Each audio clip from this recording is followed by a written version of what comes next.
बेवजह डांट पड़ती थी। अच्छा। तो एक दिन मैंने पूछा, भाई क्या प्रॉब्लम क्या है आपकी? अच्छा काम ये प्रॉब्लम है या मेरी शक्ल प्रॉब्लम है? हाँ। जिस कंपनी से मुझे इस तरह से रुखसत किया गया वह यूनियन बनाऊंगा, और मैंने बनाई। क्या बात। और मैंने बनाई। और वो जो ऑफिसर जिसने सस्पेंड किया था, मेरी गेट मीटिंग हुई और जैसे मैं अंदर गया वो ऐसे कांप रहा था। तो मैंने उनके कंधे पे हाथ रखा और मैंने कहा, अरे मैं आपका शुक्रिया अदा करना चाहता हूँ, क्योंकि आप अगर मुझे सस्पेंड नहीं करते तो आप जो मुझे आप सर सर कह रहे हैं ना, मैं जिंदगी भर आप ही को सर सर कहता। जहाँ डॉक्टर दत्ता सामंत, बहुत बड़ा नाम, बहुत बड़ा नाम, मतलब हिमालय जैसा नाम, बिल्कुल। उनका काम भी बहुत बड़ा रहा। लेकिन मैंने बहुत लाखों लोगों को बर्बाद होते हुए देखा, क्योंकि स्ट्राइक की वजह से। ये मोदी जी ट्राई करे तो भी नहीं दे सकते। लोग कहते हैं ना मोदी जी है तो मुमकिन है, नहीं मुमकिन है। अपनी राजनीतिक रोटियां सेकने के लिए जो आज का माहौल है इस देश में, जो कि कभी भी नहीं था इस देश में, पर उनकी राजनीति की वजह से ये देश पूरी तरह बर्बाद हो रहा है। आज के जो सीएम है देवेंद्र फडणवीस, किसी पार्टी को ये करना, तोड़ताड़ करना, देखिए ये पॉलिटिक्स का एक हिस्सा है। एक इंसान के नाते मैं बता दूं, जब वो कॉर्पोरेटर थे नागपुर में, और वो बंदा, ही हैज अ ब्रेन्स, उनके पास दिमाग है, उनके पास बहुत ज्ञान भी है।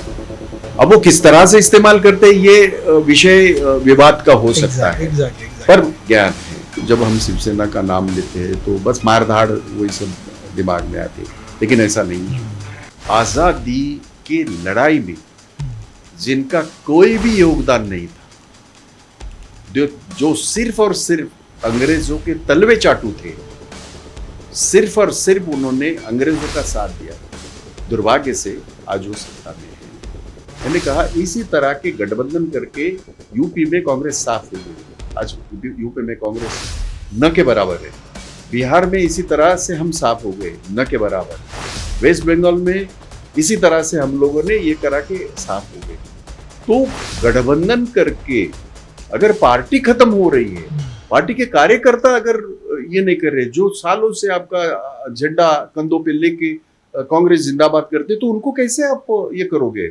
हाय दोस्तों, आज हमारे साथ एक ऐसी शख्सियत जिन्हें लोग नेता ही नहीं बल्कि उनको भाई भी कहते हैं, मतलब उनके नाम में एक अच्छा खासा वजन है। विधान परिषद की गलियों से लेकर मुंबई की सारी गलियों तक और यूनियन की सारी लड़ाइयों में जो सबसे आगे नजर आते हैं वो है हमारे भाई जगताप। आज हम उनसे बात करेंगे उनकी पॉलिटिकल जर्नी की, और कुछ ऐसे सवाल उनसे पूछेंगे जिससे अक्सर नेता बचते रहते हैं।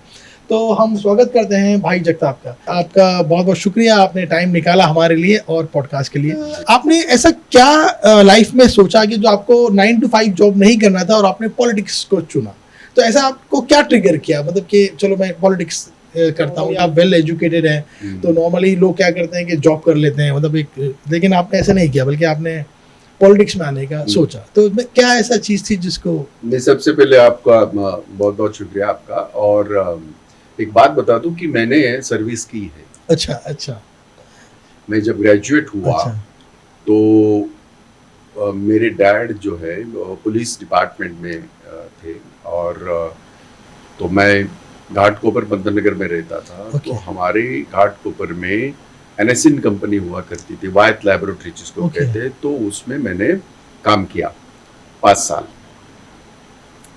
पर उसमें ये मुझे ये अनुभव हुआ कि मैं अच्छा खासा प्लांट ऑपरेटर था, शार्प दिमाग था, पर कहीं ना कहीं मेरे जो सुपीरियर थे, जो हमारे उनको आप सुपरवाइजर कहिए या मैनेजर कहिए, तो वो मेरे से थोड़ा सा पता नहीं कि क्यों ये करते थे।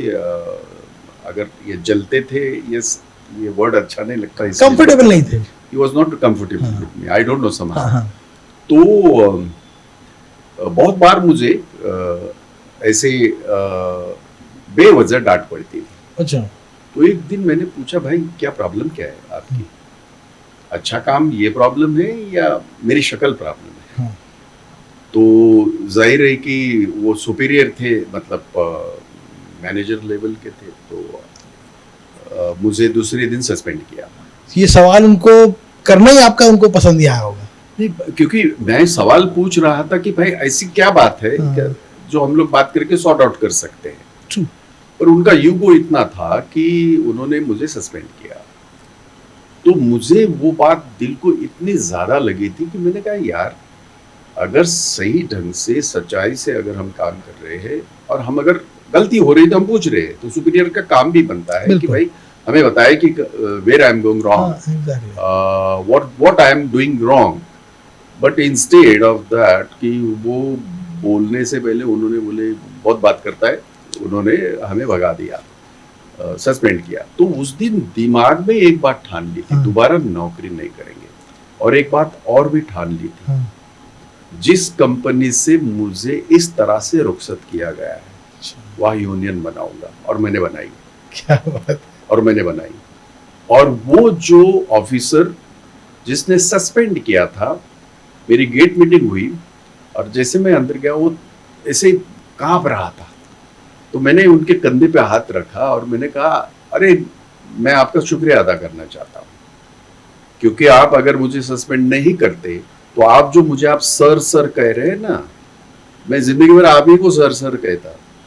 तो ये मैं आपका शुक्रिया अदा करना चाहता हूँ। But he was terribly scared, बहुत ज्यादा डर गए थे।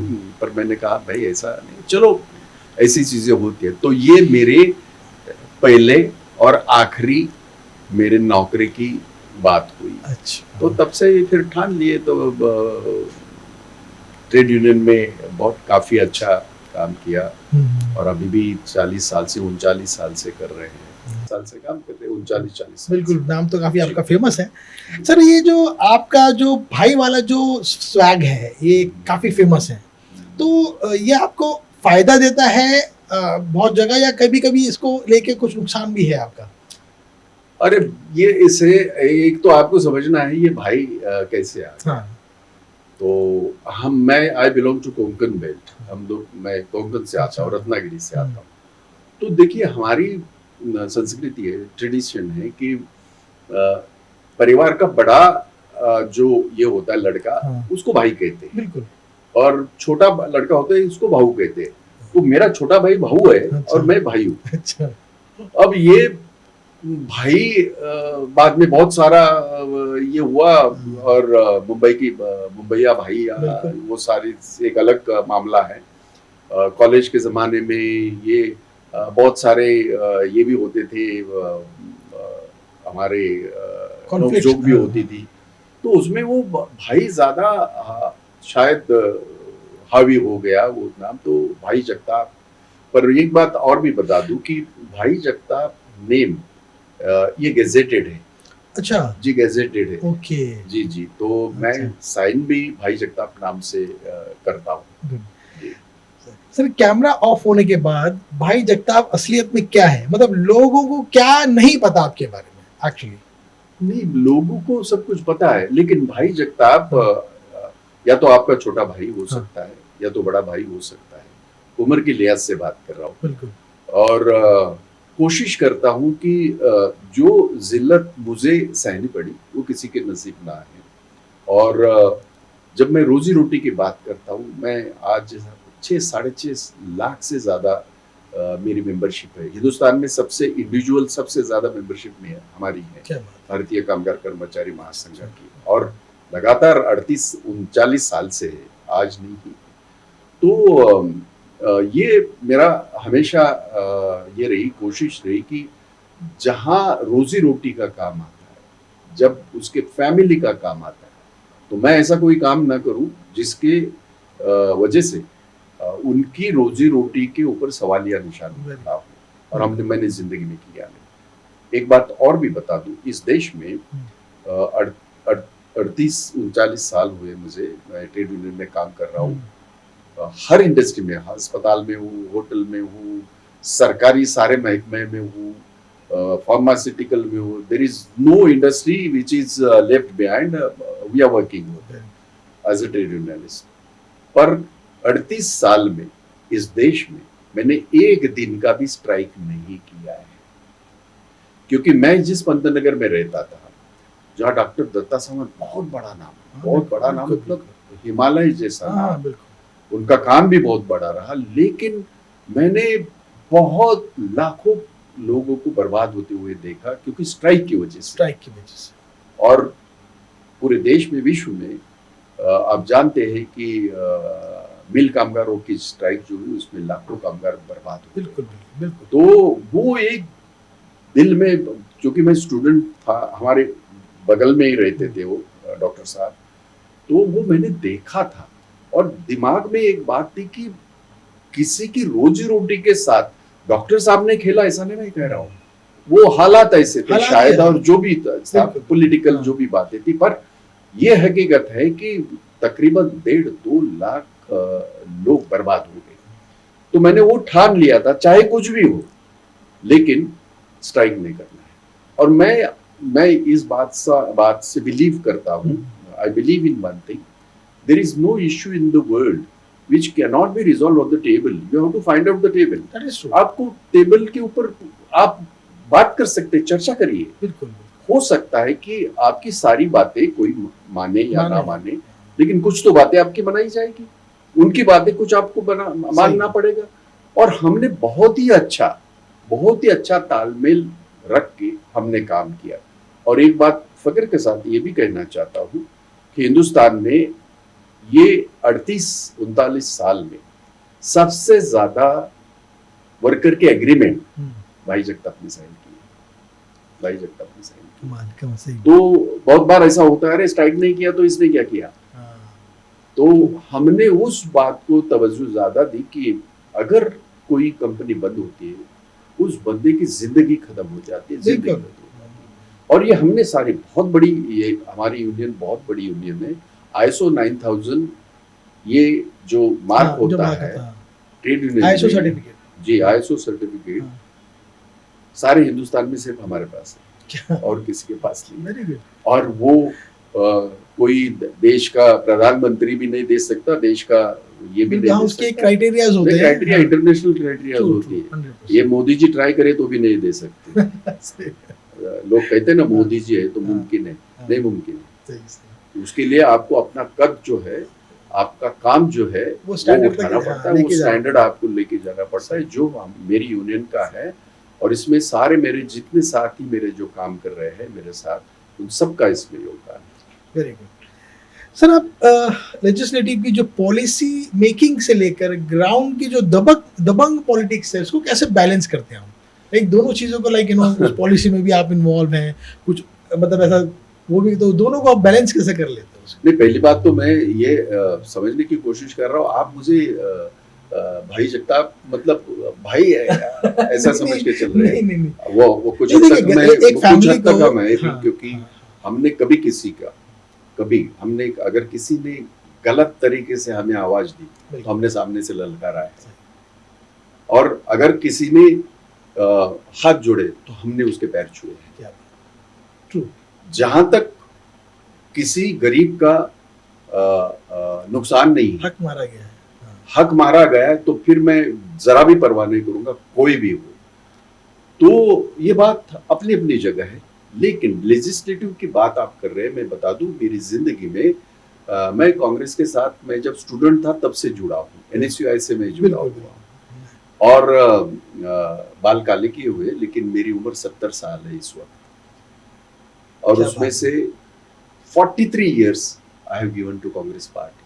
और वो जो आइडियोलॉजी है, कांग्रेस ने कभी भी ये नहीं सिखाया ये हिंदू है, ये मुस्लिम है, ये ईसाई है, ना ना ना ना। कांग्रेस ने ये सिखाया ये इंसान है, इंसान को इंसानियत के नाते उसको इंसान की तरह हमें उसको बर्ताव उसके साथ करना चाहिए और उसके हक के लिए लड़ना चाहिए, ये कांग्रेस है। और मेरे DNA में वो है। मैं इससे ज्यादा कुछ भी नहीं जानता और ना जानना चाहता हूँ। और ये जो खास करके वर्किंग क्लास है, खास करके हमारे मजदूर है, ये अपनी जिंदगी पूरी ये करते हैं, वो थोड़ी ये ऐसे बेतुकी बातों में कभी नहीं आते, पर कुछ लोग हाँ, अपनी राजनीतिक रोटियां सेकने के लिए जो आज का माहौल है इस देश में, बिल्कुल जो कि कभी भी नहीं था इस देश में, नहीं।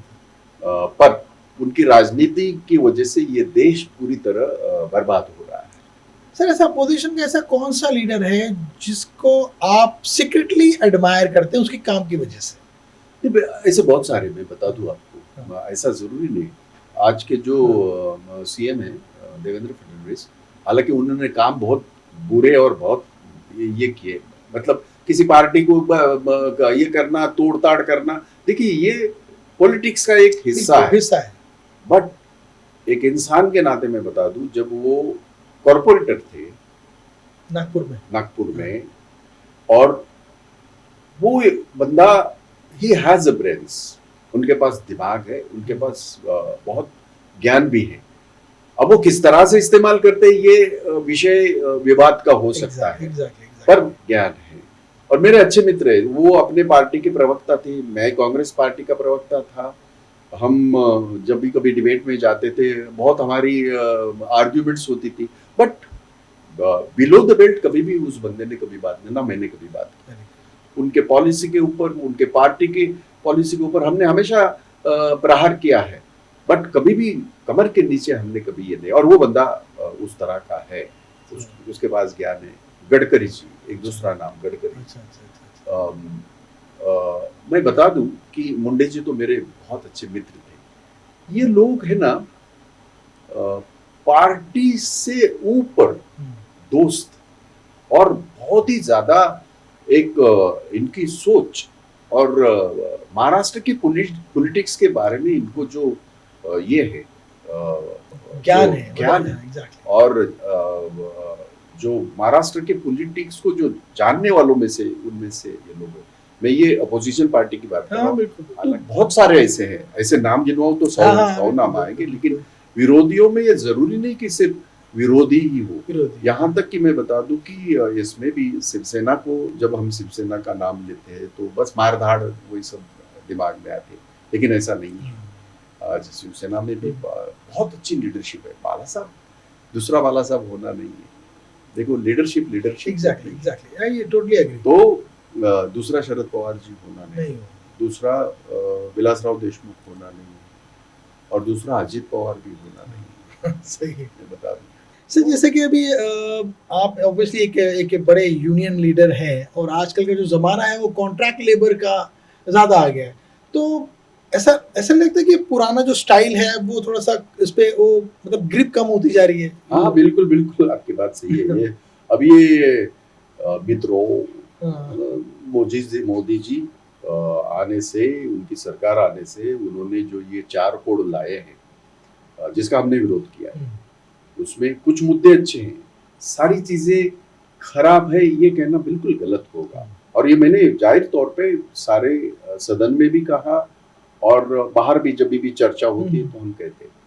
पर उन्होंने जो ये फिक्स टर्म वर्कर लाए, कॉन्ट्रैक्ट के वर्कर लाए, इससे ऐसा होगा आगे चल के कि परमानेंट जो नौकरी होती है, एक इंसान किसी कंपनी में नौकरी करता है, तो जब वो परमानेंट होता है तो उसको पता है कि आधी जिंदगी मेरी यही जानी है, तो उस कंपनी को अपना घर समझता है, परिवार समझता है, और उसके वो जो एक बॉन्ड होता है उसका, उसके फैमिली का, उस कंपनी की तरफ, और उसको मद्देनजर रखते हुए अपनी आगे की जिंदगी बुनता है। बिल्कुल, बच्चों की पढ़ाई हो, बच्चों की शादियां हो, या बहुत सारे उसके ऊपर निर्भर होता है। तो ये 4 कोड की वजह से ये बहुत बड़ी तकलीफ आगे चल के ये जो हमारा मजदूर है उसको सहनी पड़ेगी, और उसका हमने कड़े शब्दों में हमने विरोध किया है।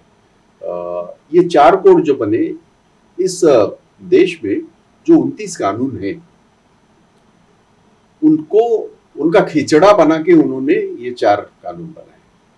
हमारा ऑब्जेक्शन जो मैंने बार बार कहा है, जाहिर माध्यम से भी कहा है, जाहिर मीटिंगों में भी कहा है, और सरकारी जब भी हमें मौका मिलता है हमने कहा है, ये 29 जितने भी कानूनात बनाए गए थे, ये किसी ने विरासत में नहीं दिए। बिल्कुल। मजदूरों ने अपना खून बहाया है, अपना पसीना बहाया है, तब जाके वो सारे कानूनात बने। और आज उन कानूनात को तरोड़ मरोड़ के जो 4 कोड बनाए गए हैं, ये बिल्कुल पूरी तरह अन्यायकारक है।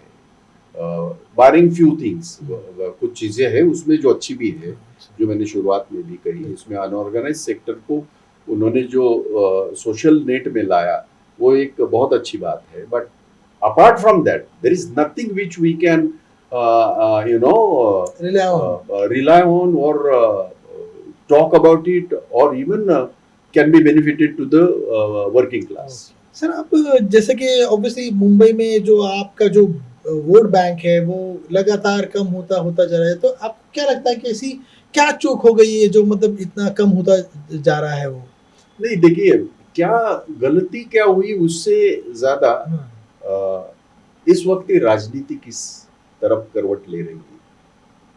अब अगर आपका चुन के आया हुआ एक एमएलए आपका 50 करोड़ में खरीदा जाता है, सरकारें जो देश के संविधान के तहत चुन के आई हुई सरकारें, अगर आप सिर्फ आपके पास बहुत पैसे हैं, उसको उसका गलत इस्तेमाल करके अगर आप सरकारें गिरा रहे हैं और फिर संविधान की बात कर रहे हैं, इस तरह की पॉलिटिक्स इस देश में कभी भी नहीं थी।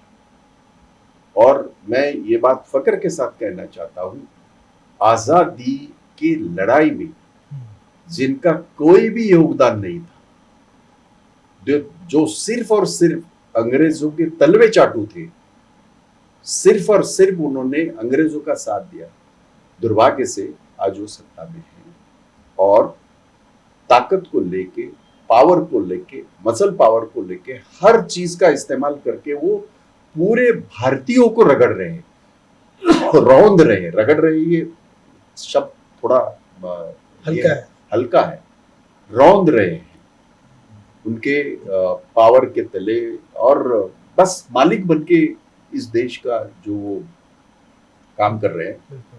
इस देश में कोई मालिक नहीं होता, आप रिप्रेजेंटेटिव होते हैं, आपको चुना इसलिए जाता है, लोगों के माध्यम से आप जब चुन के आते हो तो आप मालिक नहीं बनते। आज जिस प्रकार से माहौल चल रहा है मेरे देश में, वो बहुत ही ज़्यादा चिंताजनक है। और उसकी वजह से आपका सवाल जो था कि हमारी कोई चूक, हम देखिए इस देश को जोड़ना पूरे विश्व में इतने ये नहीं है, हिंदू, मुस्लिम, सिख, ईसाई, जैनिज्म, बुद्धिज्म, जोरोस्ट्रियन, इतने धर्म किसी भी देश में इतने सारे धर्म नहीं है। हमारे देश में तकरीबन जाति नीति जिसको कहते हैं ना, ये 6,500 जाति नीति है। खास करके मुस्लिमों में भी 72 फिरके हैं, 72 फिरके हैं, तो ये कहीं भी नहीं है। बावजूद के इस देश को, हमारे देश में तकरीबन 1700-1800 भाषाएं बोली जाती है। सही बात है। बावजूद के इसको, इस देश को एक तिरंगे के तले लाना, ये काम गांधी जी ने किया, ये काम नेहरू जी ने किया। रोंगटे खड़े हो जाते हैं। और आज जिस ढंग से जिन्होंने कभी भी तिरंगे का सम्मान नहीं किया, वो तिरंगे की बात सिखाते हैं, तो बहुत ज्यादा ये हो जाता है। और उसकी वजह से तो आपका जो सवाल था कि हमारी क्या चूक हुई, हमने इतने सारे लोगों को लेके इस देश को एक बनाया, ना हम दाएं ये झुके, ना हम बाएं झुके, हमने देश के सारे लोगों को लेके एक मिडवे जिसको बोलते हैं, जो देश के लिए जरूरी है, वो हमने किया। तो क्या हमने गलती किया? आपने खुलेआम वर्षा गायकवाड़ जी से रेजिग्नेशन मांगा, कुर्सी की लड़ाई थी या इसको क्या समझा जाए?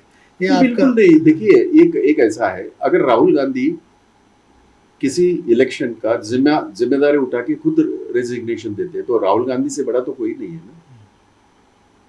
इस प्रदेश में इसके पहले भी जब भी कांग्रेस हारी तो मिलिंद देवरा अध्यक्ष थे, उन्होंने तो इस्तीफा दिया था। तो हमारा ये कहना है कि भाई, ये सारी जो हमारी एक सिस्टम है जिसमें बहुत सारे हमारे प्रदेश के अध्यक्षों ने अगर वहाँ कांग्रेस ठीक तरह से ये नहीं हो पाई तो उन्होंने रिजिग्नेशन दिया। तो ये कुर्सी की लड़ाई ये बहुत छोटी बात हुई। एग्जैक्टली मैं सिर्फ सिद्धांतों की बात कर रहा हूँ कि और वो होना चाहिए क्योंकि किसी को जिम्मेदारी से खुद होके ये करना चाहिए। तो ये उनकी और मेरी कोई लड़ाई है नहीं। तो जैसे कि और भी ऐसे माना जाता है कि आप जो हमेशा से एकला चलो वाला हमेशा आपका नारा रहा है ना, हमेशा कांग्रेस पार्टी अकेले ही लड़ो, मतलब है जी, ना। जी। तो जैसे कि महाविकास अघाड़ी की जो मतलब आप ज्वाइन किया तो ये कांग्रेस ने अगर ऐसा किया तो आपको नहीं लगा कि आपकी जो मतलब जो आपकी जो विचारधारा थी उसके खिलाफ कांग्रेस ने काम किया? जी नहीं, विचारधारा के खिलाफ ऐसा नहीं होगा। देखिए, जब आप गठबंधन करते हैं, कोई भी अलायंस करते हैं तो एक कॉमन मिनिमम प्रोग्राम होता है। ऐसा है कि इन राक्षसों के खिलाफ, राक्षस इसलिए कह रहा हूँ कि पूरा देश बेच रहे हैं, तो ऐसे सारे लोगों को साथ में लेना जरूरी है कि इनके खिलाफ अगर लड़ाई लड़नी है, अकेले नहीं लड़ पाओगे तो उन सारे लोगों को लेना चाहिए जो इनका विरोध कर रहे हैं। ये बॉटम लाइन थी अलायंस में। जब आप अलायंस में आते हैं तो सिर्फ आपके सिद्धांत नहीं चलेंगे, सिर्फ उनके सिद्धांत नहीं चलेंगे, एक कॉमन मिनिमम प्रोग्राम होता है और उसके आधार पे ये अलायंस होते हैं, उसके आधार पे ये गठबंधन होते हैं, जो महाराष्ट्र में भी हुआ। और मैं बता दूं, लेकिन मैंने जो अकेले चलने का जो नारा दिया था, मैंने ये कहा था हम लोकसभा में, क्योंकि इनको हराना है तो हमको लोकसभा में अपनी सरकार आनी चाहिए, तो बिल्कुल गठबंधन होना चाहिए। विधानसभा में कुछ हद तक होना चाहिए, लेकिन लोकल बॉडी जो होती है, जैसे कि कॉरपोरेशन है, जैसे कि जिला परिषद है, जैसे कि ग्राम पंचायत है, जैसे कि पंचायत समिति, ये कार्यकर्ताओं की लड़ाई है भाई, ये उनके इलेक्शन है, उसमें गठबंधन जरा भी नहीं होना चाहिए। ये मैं बहुत पहले से कह रहा हूँ, ये कोई पॉलिटिकल स्टेटमेंट था ही नहीं मेरा। मैंने कहा, और ये बात मैंने हमारे नेताओं के सामने भी, मेरे भाषणों में भी कहा, मैंने कहा इसी तरह के गठबंधन करके यूपी में कांग्रेस साफ हो गई। आज यूपी में कांग्रेस न के बराबर है, बिहार में इसी तरह से हम साफ हो गए, न के बराबर, वेस्ट बंगाल में इसी तरह से हम लोगों ने ये करा के साफ हो गए। तो गठबंधन करके अगर पार्टी खत्म हो रही है, पार्टी के कार्यकर्ता अगर ये नहीं कर रहे, जो सालों से आपका झंडा कंधों पे लेके कांग्रेस जिंदाबाद करते, तो उनको कैसे आप ये करोगे? तो मेरा सिंपल सा आज भी मेरा ये कहना है, लोकल बॉडी इलेक्शन जो भी जितने भी है वो कार्यकर्ता की इलेक्शन है और कार्यकर्ता को लड़ने दो। आप सारे, जैसे मुंबई में 227 जगह बराबर है, 227 जगह है, तो क्या 227 आपको जीतनी है? जब सरकारें इतनी थी तभी भी नहीं आप जीते 227, पर कार्यकर्ता लड़ता है, हर वार्ड में आपका झंडा जाता है, हर वार्ड में आपका कार्यकर्ता प्रेरित होता है, वो काम करता है, यही तो पार्टी खड़ा करने का मौका होता है। तो मेरा वो कहना था, और इसलिए इस बार कांग्रेस ने तो 227 जगह लड़े, लास्ट में आखिरी में प्रकाश अंबेडकर जी के साथ गठबंधन हुआ, जो उनको 60-65 जगह दी, पर बाकी सारी कार्यकर्ता तो लड़े हमारे, तो कम से कम मुंबई में ये तो हुई। जैसे कि ऑब्वियसली आप हमेशा से ही एक स्ट्रॉन्ग पॉलिटिक्स की फिगर रहे हैं महाराष्ट्र के अंदर, तो आजकल आपकी जो शेड्यूल कैसे चलता है, मतलब पॉलिटिक्स को लेके कैसे? बिल्कुल सारी, देखिए मेरी, जैसे मैंने कहा कि 38-39 साल तो मैंने ट्रेड यूनियन में दिए, तो अभी भी मेरे ट्रेड यूनियन है आज भी हम, और मुझे वो सबसे ज़्यादा अच्छा ये लगता है क्योंकि हम कहीं अग्रीमेंट करते हैं, जो वो एक उनके चेहरे पे जो खुशी देखते हैं हम, वो मेरे लिए बहुत मायने रखते हैं। जैसे मैं साउथ मुंबई से लड़ा, खेतवाड़ी से, और खेतवाड़ी से 35 साल कांग्रेस जीती नहीं थी उस जगह पे, अच्छा, और मैं रिकॉर्ड मतों से जीता। तो 35 साल में ये वो भाजपा का गढ़ रहा। हाँ बिल्कुल। और किसी ने मुझे ये कहा था कि भाई यहाँ से लड़के जीत के दिखाओ, तो मैं बोला लड़ूंगा भी और जीतूंगा भी, और लड़ा भी और रिकॉर्ड मतों से जीता। पर विडंबना ये है, दूसरी बार मुझे वहां से टिकट कांग्रेस ने नहीं दी, ये भी विडंबना है। पर वो ठीक है, वो सब पॉलिटिक्स में चलता है। पर हमने जो काम किया उस वक्त, आप आज भी साउथ मुंबई में जाइए, किसी को भी पूछिए, वो भाई जगताप का नाम इज्जत से लेंगे। मेरे लिए बहुत, बिल्कुल मेरे लिए बहुत। हाँ बिल्कुल, जैसे कि सब ये मानते हैं कि आप एक बहुत ही लॉयल सिपाही रहे हैं कांग्रेस के, और हमेशा ये इमेज तो आपकी हमेशा बनी रही है। सर, आप ऑब्वियसली पॉलिटिक्स के बाद में एक आदमी थोड़ा सा वो अपने आप को साइड लाइन कर देता है, तो आप चाहेंगे कि मतलब कि आप ज़्यादा एक्टिव नहीं रहते, आपको लोग किस इमेज में जाने?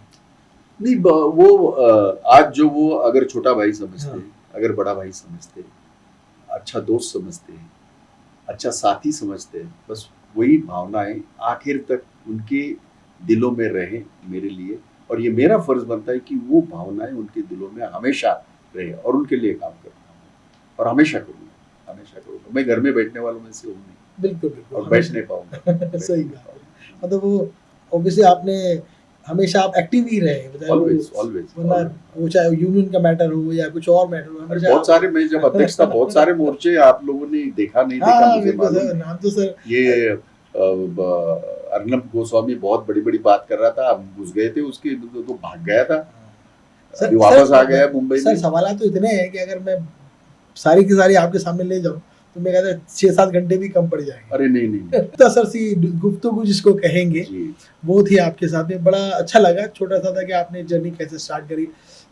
मैं तो आज तक यही इंप्रेशन में था कि आपने शायद जॉब नहीं किया, लेकिन आपने आज बताया कि आपने जॉब भी किया। नहीं, और एक बात कि ना मेरे घर में कोई पॉलिटिक्स में था। मैंने जैसे कहा, मेरे डैड तो ये थे पुलिस में था, सुपर कॉपर है। क्या बात है? उनका महाराष्ट्र पुलिस से? महाराष्ट्र, मुंबई पुलिस। तो मेरी तो कभी आपने नहीं कभी सोचा मैं पुलिस में जाऊं? जी बिल्कुल नहीं, क्योंकि मैंने वो जब बाकी सारी चीजें देखता रहा, ना हमारे पिताजी कभी किसी त्योहार पे ना घर पे रहे, हमेशा बाहर रहे वगैरह वगैरह। और एक था कि वर्दी नहीं डालनी, जो कुछ करना है बस अपने बलबूते अलग काम करना है। तो पॉलिटिक्स में भी हमारे घर में कोई ऐसी विरासत नहीं है, पर यस, स्टूडेंट पॉलिटिक्स से मैंने शुरू किया। और गुरदास कामत जैसा मेरे बहुत अच्छे दोस्त भी रहे और मेरा नेता भी रहा, और बहुत सारे लोगों से जो प्रभावित रहा। जैसे आज राहुल जी का सिर्फ राहुल गांधी करके नहीं, एक बंदा 7,000 किलोमीटर चलता है, किसके लिए? सिर्फ और सिर्फ भारत जोड़ने के लिए। वो वोट मांगने के लिए नहीं घूम रहा था। कौन करता है आज के जमाने में? हम लोग 4 कदम चलते नहीं, रिक्शा में बैठते इधर जाते हैं। वो बंदा चला 7,000 किलोमीटर, किसको कहते हैं यार? ये जो है, ये मैं नसीब वाला हूँ। मैं अपने आप को बहुत भाग्यशाली समझता हूँ कि ऐसे पार्टी से मैं काम कर रहा हूँ। अप एंड डाउन होते रहेंगे, सारी चीजें मुझे ही चाहिए, मैं ही होना चाहिए, ऐसी कोई जरूरी नहीं। सही।